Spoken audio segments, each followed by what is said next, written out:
Hello বন্ধুরা, কেমন আছেন সবাই? আসসালামু আলাইকুম।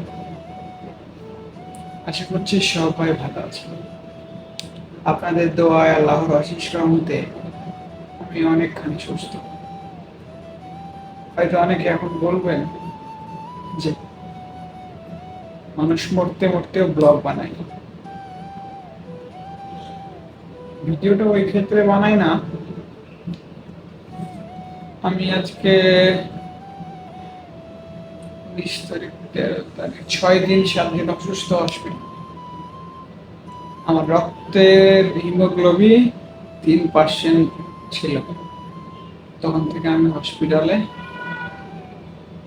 আজকে আমার 6 দিন চলে হসপিটালে। ভিডিওটা এই জন্য করা যে আমি একজন প্রবাসী, সৌদি আরব প্রবাসী। তো আমি যখন দেশে থাকতাম, সামান্য জ্বর হলে আমার মা আমার পাশে বসে আমার মাথায় সারাক্ষণ হাত বোলাতো।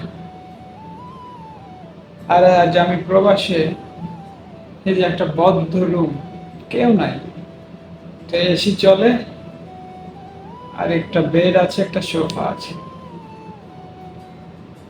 আজকে 6 দিন এভাবেই যাচ্ছে। 4 দিন ছিলাম আইসিইউতে, 2 দিন হচ্ছে আজকে বেডে। আমার 4 ব্যাগ রক্ত লাগবে, 2 ব্যাগ দেওয়া হয়েছে, আরো 2 ব্যাগ দিবে। তারপরে কালকেও পরশু আমার এখান থেকে আমাকে ছাড়বে আর কি। তো আমি প্রবাসী হয়ে বুঝতে পারছি প্রবাসটা কি কষ্টের। কাজের কষ্ট, পরিবার, বন্ধু বান্ধব, আত্মীয় স্বজন কেউ পাশে নাই, এক কষ্ট। আমি এখানে আছি, আমার পৃথিবীতে আমার মা, বাবা, আমার ছেলে, বোন, সব কিছু আছে, সবাই আছে আমার। কিন্তু আমি এখানে আছি, মনে হয় আমার পৃথিবীতে কেউ নাই, আমি শুধু একা।